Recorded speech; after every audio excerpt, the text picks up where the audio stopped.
Good morning, colleagues.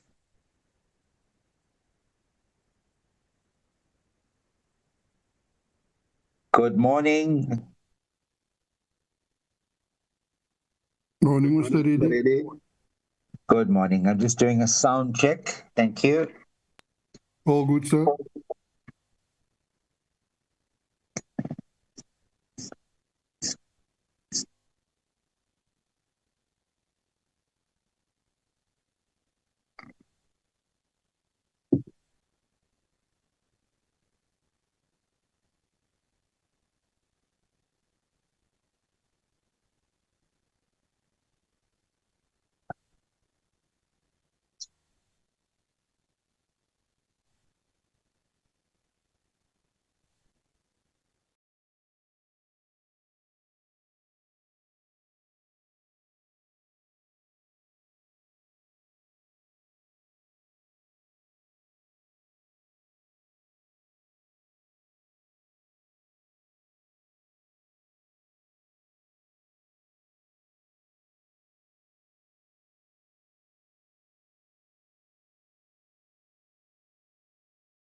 Morning, honorable members, Deputy Speaker, House Chairpersons, Recording in honor- progress.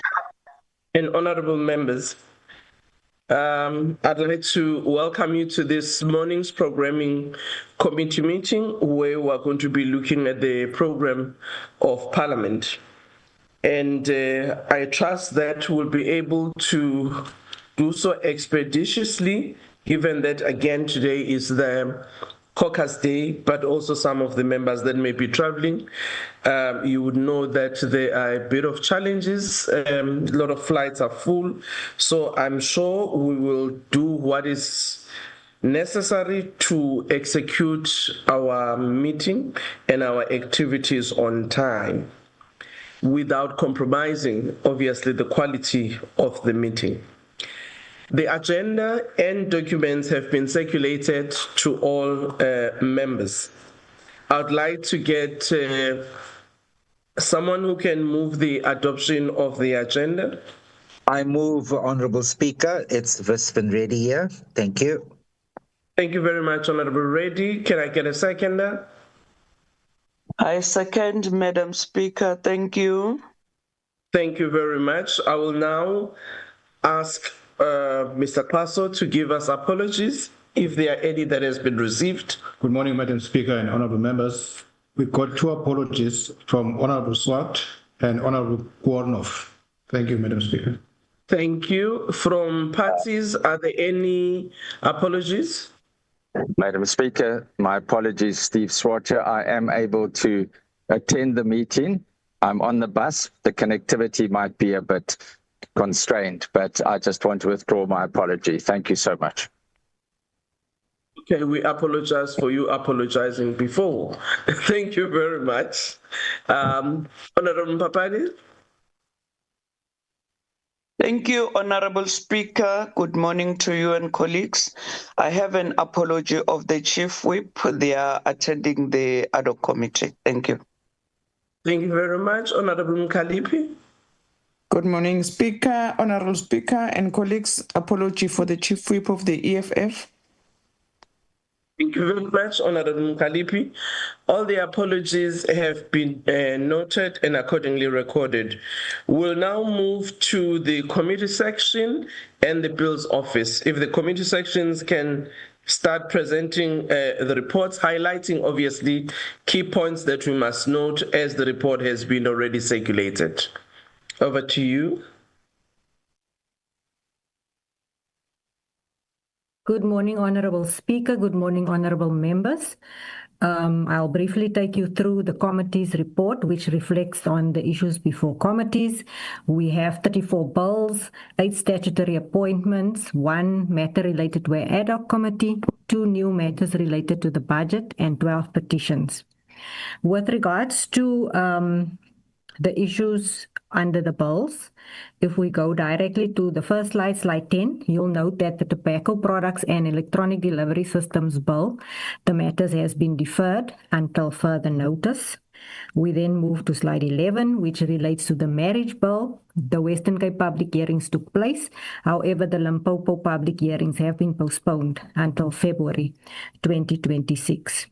Thereafter, we move to slide 23, which indicates the Public Service Amendment Bill, B13D of 2023. This was returned from the NCOP and referred on the 4th of November. The committee considered the C list yesterday, and the aim to finish has not yet been confirmed, but it was also scheduled for yesterday, the 12th of November. The next slide relates to a new bill that was introduced yesterday. That is the Division of Revenue Amendment Bill. The public hearings are scheduled for the 28th of November, with a consideration scheduled for the 3rd of December. However, should there be protracted public participation processes, the aim to finish date as well as the consideration may move to the first quarter in the new calendar year. We also had the Adjustments Appropriation Bill introduced yesterday with the same approach of public hearings on the 8th of December, consideration estimated for the 10th of December, however, also dependent on public participation processes being finalized. In terms of slide 26, we have the Tax Laws Amendment Bill, also introduced yesterday on the 12th of November. That bill's process is still to be scheduled, and it intends to be finalized in the first quarter of the new calendar year, which is also the last quarter of the financial year. The Tax Administration Laws Amendment Bill was also introduced yesterday, and the same applies to that specific bill. We then move to slide number 32, which deals with the Water Services Amendment Bill. The briefing was scheduled to take place on the 11th of November. We will be confirming that soon. Special Appropriations Bill. The briefing by the National Treasury is scheduled to take place on the 26th of November, with the public hearing scheduled for the 8th of December and the consideration of the report on the 10th of December. Moving on to slide number 36, where we deal with statutory appointments specifically related to the Deputy Public Protector. Here we have finalized the process. The committee adopted its report on the 12th of November. The Human Rights Committee, a Human Rights Commissioner, the committee is yet to schedule dates to discuss and move the process forward. So there is a need for engagement or escalation if the process does not adequately progress. In terms of slide 37, it relates to the Office of the Small Enterprises Ombudsman Service. Here, the appointment of the Ombudsman for the Office of the Small Enterprises is withdrawn from the House, and the committee has yet to schedule. I apologize for the construction noise. I am in 90 Plain Street. Moving on then to slide 43, which deals with other matters. Members would note that there has been an ad hoc committee that was established specifically for the review of the Parliamentary Villages Management Board Act. The committee was constituted and the chairperson was elected on 31 October, whereafter the program was adopted on the 7th of November. The briefing by the Department of Public Works and Infrastructure scheduled for the 21st of November. Few more slides. Discuss. The medium-term budget policy statement is a budget-related matter that's currently before committees. The timeline there is that there will be a joint briefing by the Minister on the 14th of November, the FFC on the 18th of November, the joint briefing by the Public Service Commissioner on the 19th of November, another joint briefing by the Human Research Council on the 25th of November, a public hearing on the 2nd of December, and the consideration of the report on the medium-term budget policy statement on the 3rd of November.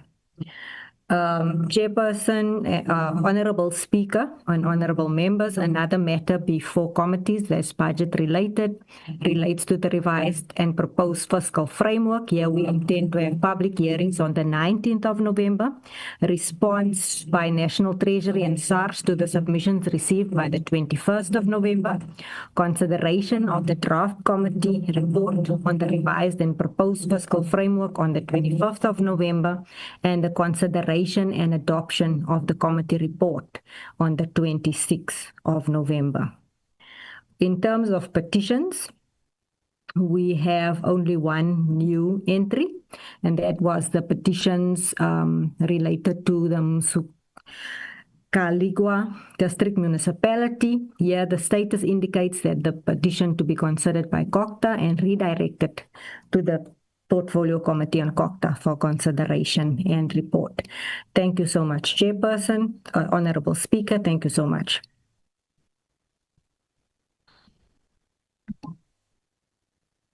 Good morning, Honorable Speaker and Honorable Members. This is the report from the Bills Office.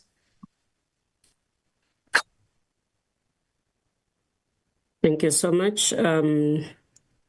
Currently, Honorable Speaker, we've got 32 bills that are before committees, 18 of which are executive bills and 14 are private members' bills.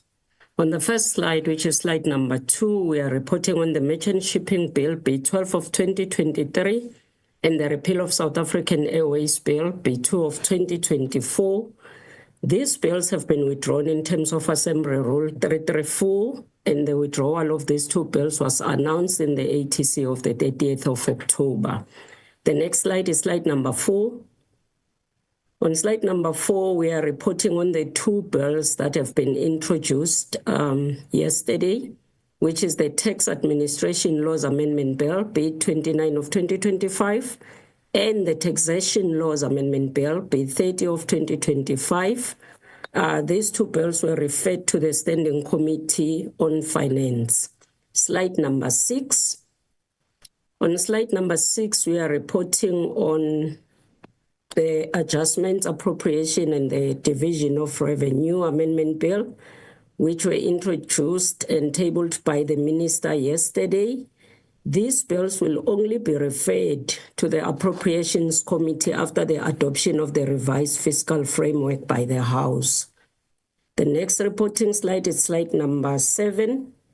On slide number 7, the PC on Public Service and Administration have considered the NSOP amendments to the Public Service Amendment Bill, B13D of 2023. The committee agreed to the NSOP amendments and reported on the bill on 12 November as published in the ATC of the same date, which was yesterday. So the bill is now on the NA order paper to be considered by the House. If passed by the House, the bill will be sent to the President for assent. The next reporting slide is slide number 8. On slide number 8, we're reporting on the one-stop border post, which was considered and passed by the National Assembly on the 4th of November and transmitted to the NSOP for concurrence. The next reporting slide is slide number 10. On slide number 10, the Department of Defense submitted to Parliament the Military Discipline Supplementary Measures Amendment Bill and the Defense Amendment Bill. These two bills are both proposed Section 75 bills, and the Bills Office is currently processing them and preparing these two bills for introduction as soon as possible. The next reporting slide is slide number 11. The Public Administration Management Amendment Bill, B10 of 2023, it's B10B of 2023. It was passed by the NSOP on the 4th of November. And again, the Bills Office is preparing the bill to be submitted to the President for assent. And the second language of this bill is isiXhosa. Slide number 12. The Older Persons Amendment Bill was assented to by the President on the 3rd of November 2025, and it was assented as Act 1 of 2025, with the second language being Sesotho. The signed act will be sent to the Constitutional Court for safekeeping. Currently, Honorable Speaker, there are two bills that are with the President, which is the Revenue Laws Amendment Bill.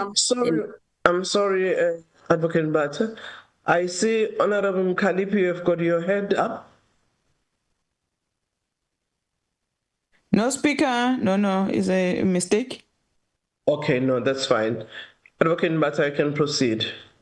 Thank you, Honorable Speaker. I was just saying currently there are two bills that are with the President, which is the Revenue Laws Amendment Bill and the Public Administration Management Amendment Bill, the one that has just been passed by Parliament. And the last reporting slide is slide number 13. On slide number 13, we are just giving a summary on the 2025 legislative program as approved by Cabinet for the bills that will be introduced this year. So on the mandatory money bills, after the introduction of the 4 bills that were introduced yesterday, so 8 of the 9 bills have been introduced. And then on the bills with Constitutional Court deadlines, we still have 1 bill that have been introduced. Thank you, Honorable Speaker. Thank you very much, Advocate Matak. Members, the 2 reports have been tabled for your consideration. I've noted Honorable Mkhaliphi. Thanks, Speaker. My apology for earlier on. Umshini wabelungu uyangixaka ngilobhe in with another gadget. However, Speaker, I just want to make to check the electoral amendment bill that was just recently introduced by the EFF. I don't hear any report regards to that. How far with that bill? Also, the old bills that we introduced as EFF, Speaker. You remember it lapsed during the last term. I'm talking about the insourcing bill and all other bills that we reintroduced in National Parliament. So can we get an update report regards to those bills, Speaker? Thank you, Honorable Reddy. Thank you, Honorable Speaker. No, I'm covered. Thank you. We may proceed. Thank you. If there is no other member, can I ask from Honorable Mbata if you have a response, or maybe that report can be prepared for the next meeting if you don't have it today? Advocate Mbata? Thank you so much, Honorable Speaker. What I can say on the insourcing bill, yes, the bill was introduced on the 31st of July 2025 and classified, so it's before the committees. I think Ms. Bochart is the best person to respond on the two bills because they were introduced and referred to the committees. Thank you. Thank you. House Chairperson? Good morning, Honourable Speaker, and to the honourable members on the platform. Speaker, I suggest that I have a discussion with the new section manager and that we report back on the matter in the next meeting to ensure that a correct report with the relevant details are given. Thank you.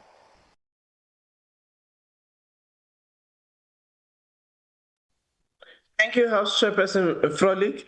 Can I also suggest that maybe in the reporting template, we can put on the side a private member's bill, executive bill, so that members can follow, how is the progress on the bills that come from members as well as those comes from the executive. Honorable Reddy?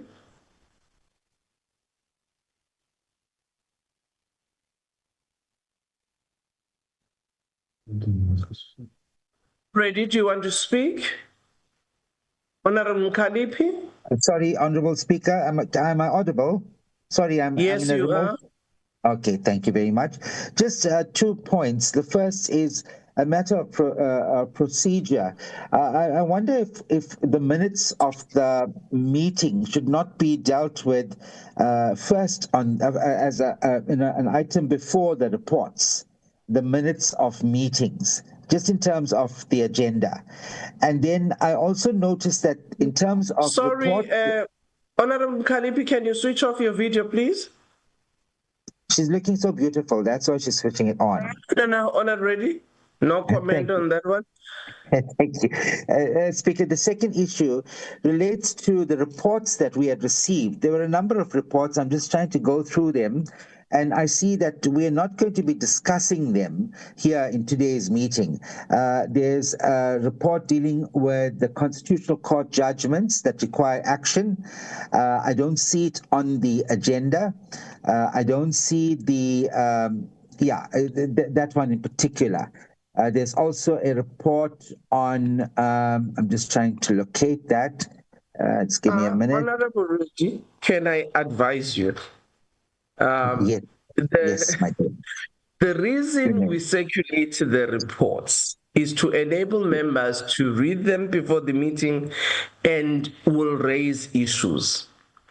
On matters, for instance, of the constitutional court, that was reported last week. So there's nothing new that they can report from what they had already reported.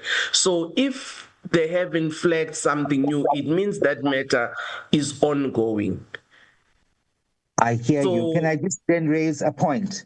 I just want to flag the item on the Apartheid Era Righteous Assemblies Act of 1956, where individuals are charged for political speech and now even social media posts, which is now congesting the courts and creating a procedural burden because Parliament has not finalized the replacement law. Speaker, what should happen is that the committee needs to monitor these timelines very closely. I just wanted to make that point, please. And then I'm done for the day. Thank you. Thank you very much. House Chair, dealing with committees this year, he is noted in his engagement with chairpersons of committees, he would highlight those matters. Honorable Mkhaliphi.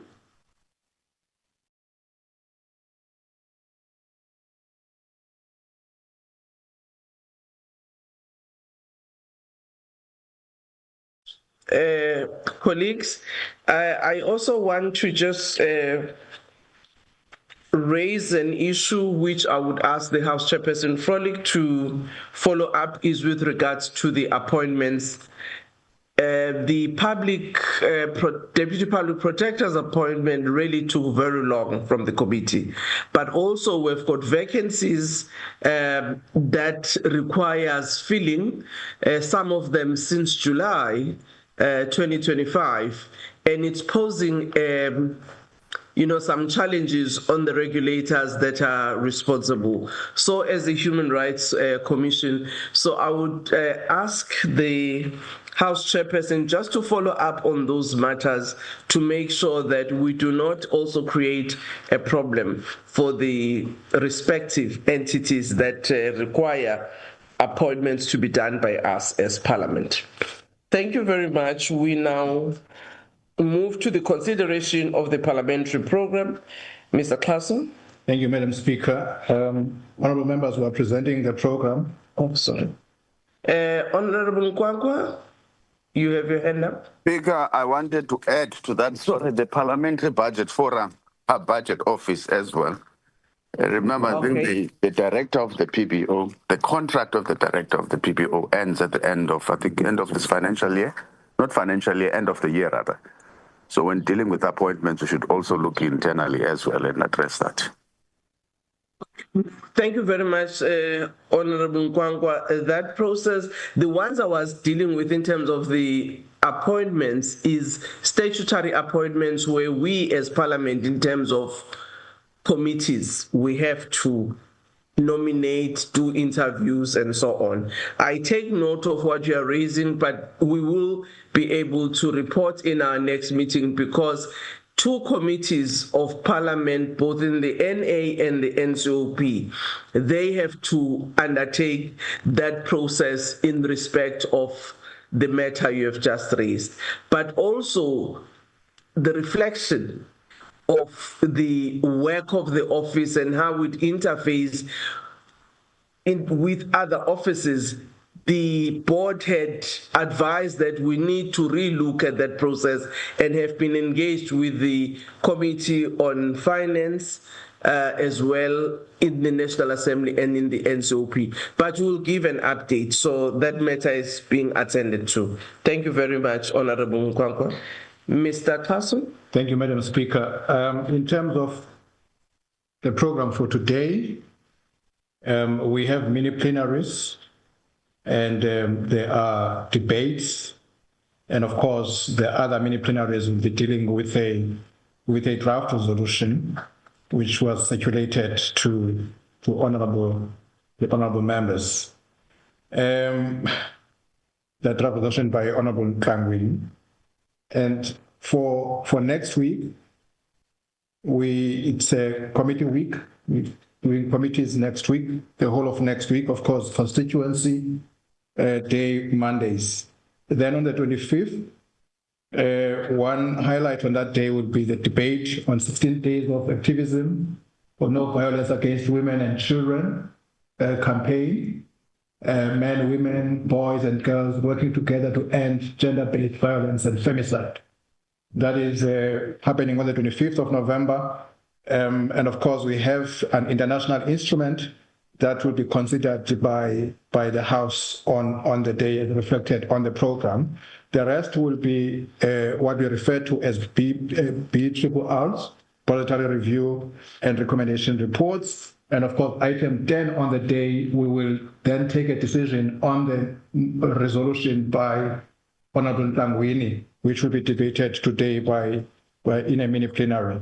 Then on the 26th, Madam Speaker, in the morning, we are highlighting there that we'll have a rules committee meeting. We are requesting chief whips that we don't meet on that day, and hopefully we'll be able to have that special meeting that should have been yesterday. We'll have it next week, but on that day, Chief Whips Forum defers that slot to, or gives a slot to the Rules Committee, so the Rules Committee can attend to the urgent matters that are before it.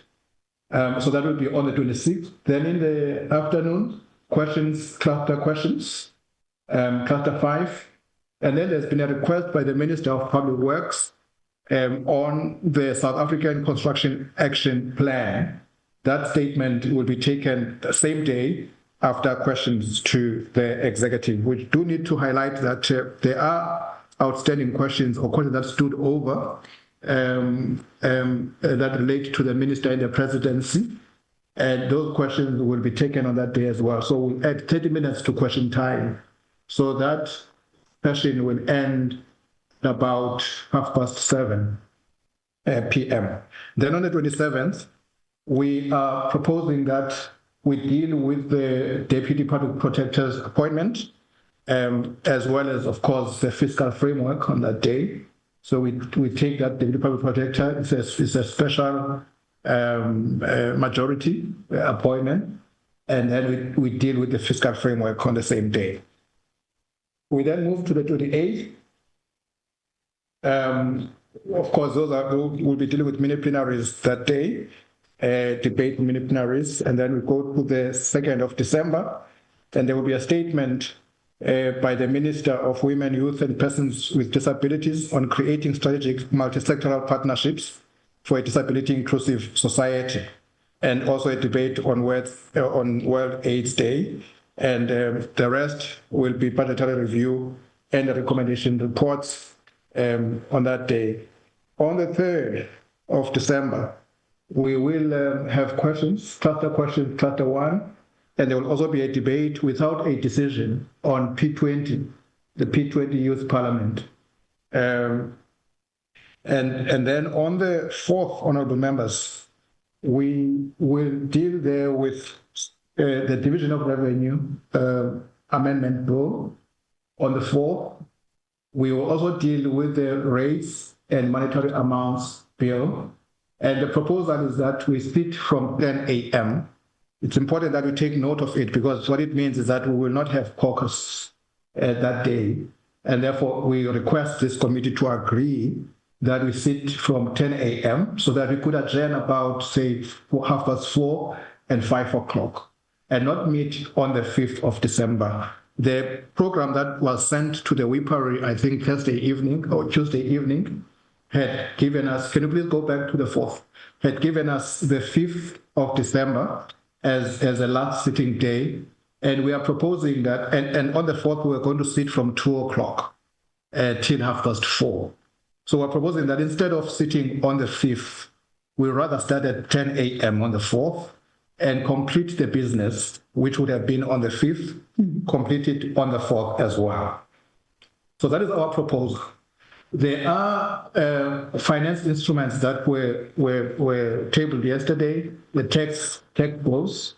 We are proposing that those bills be done on the 13th of January, together with the adjustments appropriation bill. That is to enable committees to undertake their constitutional obligation of public participation, so that we don't deal with them on the 4th. And of course, if the committee happens to finish them before the 4th, this committee may consider to bring them forward.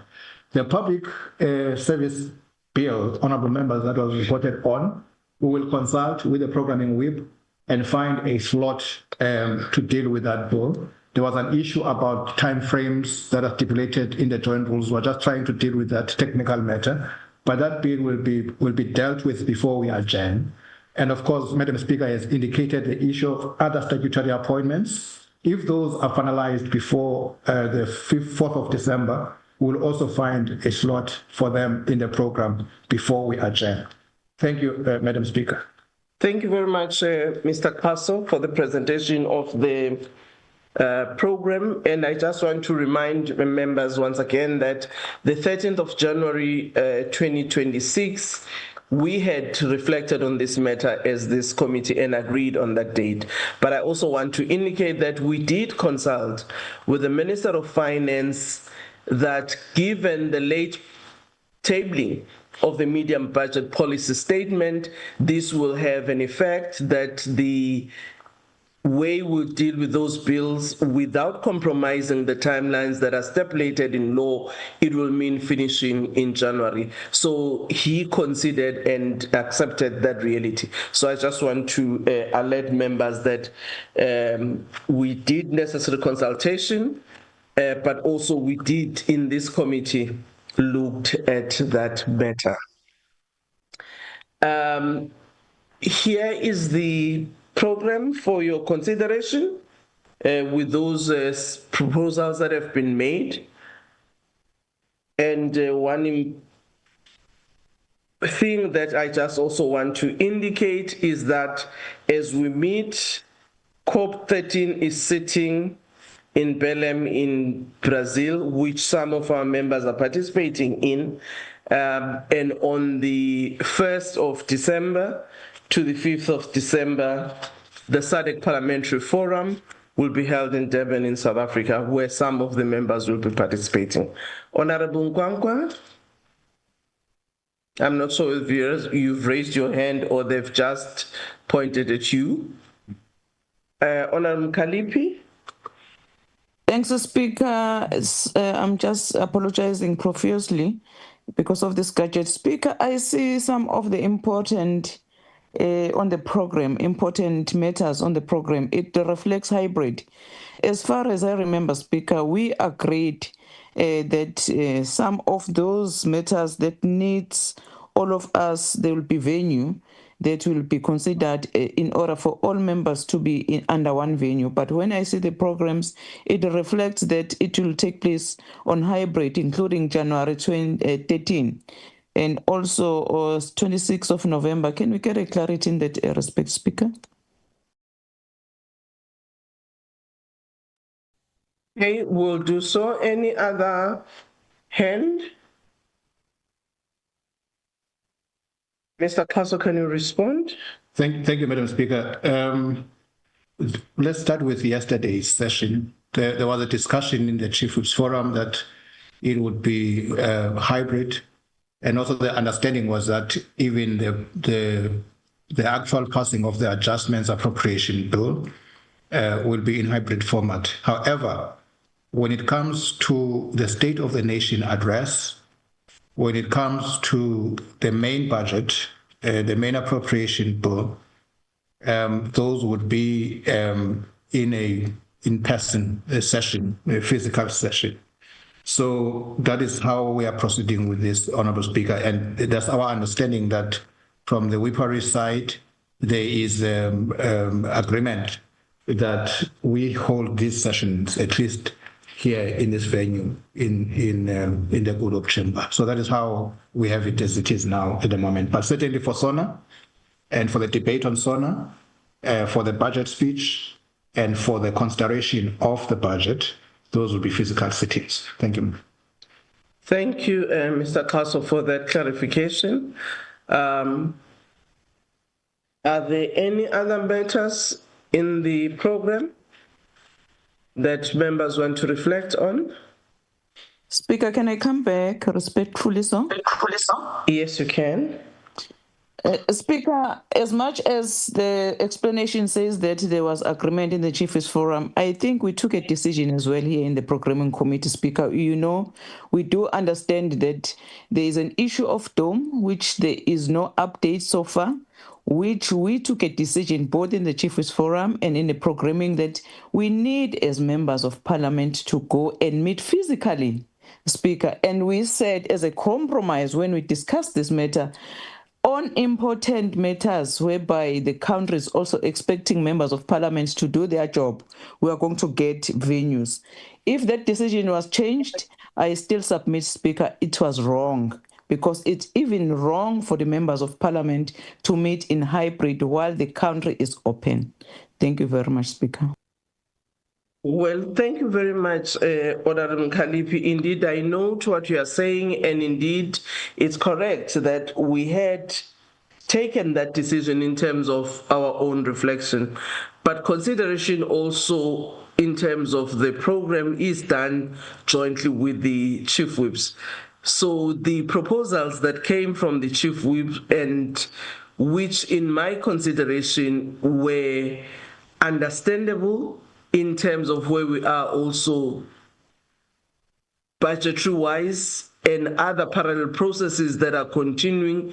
So we might have to relook for future how we actually navigate on some of these issues where there could be some proposals for changing based on whatever consideration. But I don't think it's out of respect of members of parliament nor our public in this regard. Thank you very much, Honorable Kalipi. Can we now move to the consideration of minutes? Again, these documents were circulated, so I would ask them to be flighted so that members can actually indicate areas where we might need to do corrections.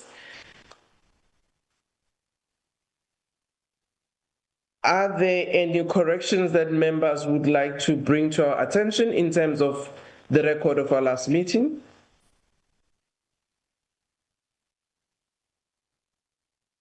There is none. Can I get the mover for the adoption of our minutes?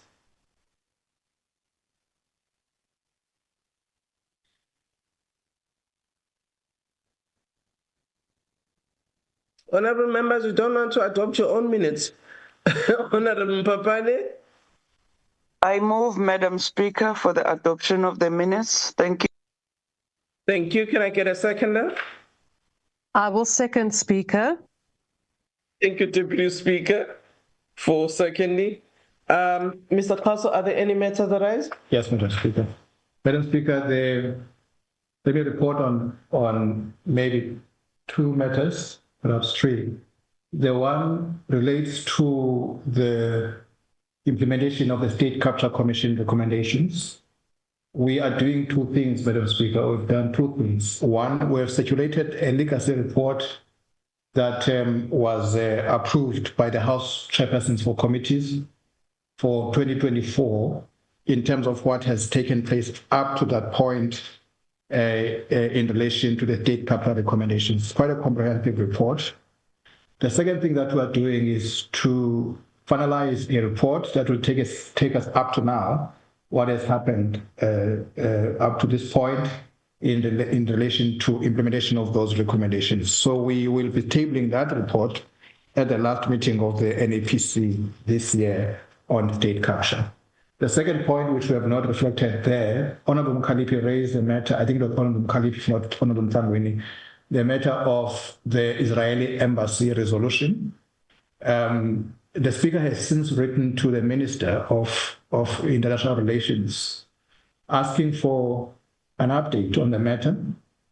And the Speaker has given the Minister up to the 30th of November to respond and give a progress report on the issue. And then the next one, Honorable Speaker, if my colleagues can just put up the order paper copy that has been given to them. We just wanted to, Honorable Reddy has raised the issue of records and how we record some of these issues. If you could go up to the beginning of the order paper. We just want to, just for the information of all members, that whenever we have a sitting day, we issue what we refer to as order paper. That order paper has the following elements to it. So it will have it will have the items for that day. Go down slowly. And then it will also have items under the line. And after, yeah. Wait. So there we have items that are being dealt with today. The debates for today. Of course, yesterday, hold there. So those are the items for that day. That is items above the line. Now, under the line, you have further business. These are items that have been finalized by the committees in this instance. For instance, the appointment of the Deputy Public Protector.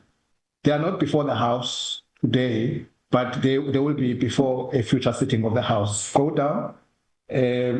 I want you to go to the next heading. So those are all items under further business. Okay, to the next heading.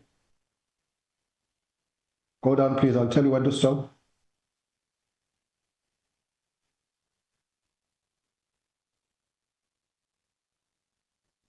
Yes, there, motion.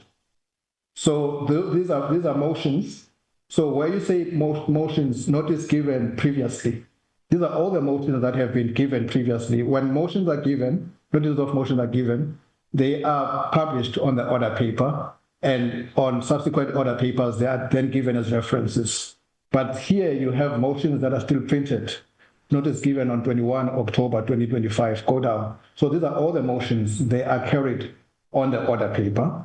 Go to the next heading on the order paper. So these are the motions. So they are not lost. They are within the system. And then the next heading would be, we'll see it shortly. Yes, bills introduced and to be referred to committees, there it is.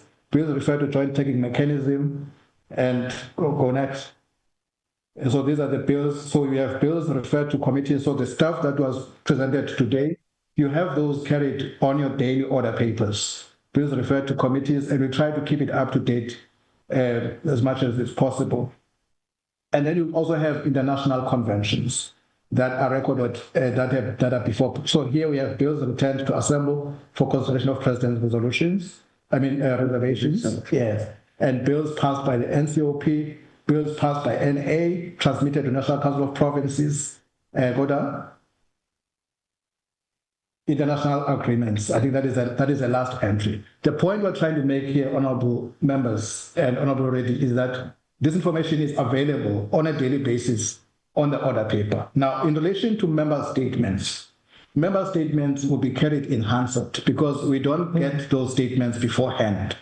Once they are read out in the House, Hansard will carry those member statements for reference purposes by honorable members. Madam Speaker, we thought we should just share this information to just indicate that we do have this, it's kept in the records of Parliament, and it's accessible to members. Thank you, Madam Speaker. Thank you very much, Mr. Pastor. There are matters arising, colleagues, where reports have been given on how matters that were raised have been dealt with.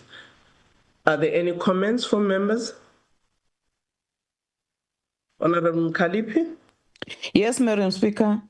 The issue of Israel embassy is taking too long, Madam Speaker. It can't be business as usual to raise this matter because it's a decision of the House, it's a decision of Parliament. And each time we inquire about it, the answer is the minister this, the minister that. So I just want to get a clarity from you as the head of institution. If, as the legislature, we don't have powers to proceed with the matter, because it's useless to take decisions in this House or in Parliament and it gets stuck at executive level. And it seems as if we are also stuck as Parliament. That is number one.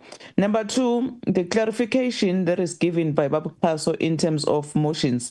When we rise in the House to say in the next sitting, we propose the House must debate this issue. I think we spoke about it at some point to say we need to change the rule because it's not working, Madam Speaker. As Mr. Kaso is painfully trying to say all issues are captured in the order paper.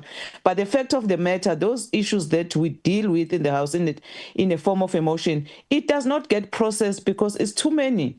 So it means there's a problem in the rule. So I, therefore, Speaker, propose that we must change the rule in order to achieve what we intended to achieve when we raise those issues. Thanks, Speaker. Thank you very much, Honorable Kalipi. I don't see any other hand. Just to indicate that if there is a proposal for a rule change, that will have to be done in the Rules Committee. The member or party concerned may write to the Speaker, make a proposal, make a motivation of a need for a rule change, and that is taken to the subcommittee on rules where parties are represented, debated, and then the recommendation will come to the Rules Committee. So if there is that proposal, I think what Mr. Castle was responding to a point raised by Honorable Reddy was indicating that matters that are dealt with in the House, either as resolutions or motions or legislation that is tabled, that is referred, that had gone for taking, this is how they are dealt with, so that members, when they look at their order paper, they have to consider not only what is being dealt with on the day, but to familiarize themselves about all other matters in Parliament, particularly in the two houses, and more in the house in which they serve. They are able to actually follow on the issues as to where they are in the program of Parliament generally. Obviously, those issues that, like member statements, will be in the Hansard, which is actually accessible to all members on request from the Hansard office. But in as far as the issue on how we deal with those motions that have to be debated, if you recall, Honorable Kalipi, that part of having the mini plenaries was to try and address that reality. But if we do feel that it's still not meeting the needs that we had expressed then, we have the room to take it to the Rules Committee and see how best there can be improvement in that area. In respect of the motion on the Israeli embassy, Parliament did take the decision, but Parliament doesn't execute that decision. It has to go to the executive. And what the Speaker has been doing and reporting back to the Programming Committee and to member or party who raised the issue with the Speaker is what the Speaker is doing in order to make sure that that matter is addressed by engaging the executive that this matter is still outstanding. We do so on all the motions. Actually, after the House takes resolution, be it on reports or anything else, we write to the respective member of the executive and copy the leader of government business to say, these are the resolutions that have been taken by the House. We follow up to see how those members of the executive are addressing the decisions of the House, because we take it seriously that such decisions are not just for mere filing, but they have to be executed upon. That is why Mr. Kass was reporting what we have been continuously doing and the deadlines that we have been given to ensure that we understand what is the difficulty from the executive in implementing such a decision. Thank you very much, Honorable Member. I don't see any other hand in terms of minutes. I take it that we have made necessary comments, and this brings us now to the end of our meeting for today, and I would like to thank all members for the participation. Thank you. Meeting closed. Thanks, Madam Speaker. Thanks, Speaker. Thank you. Recording stopped.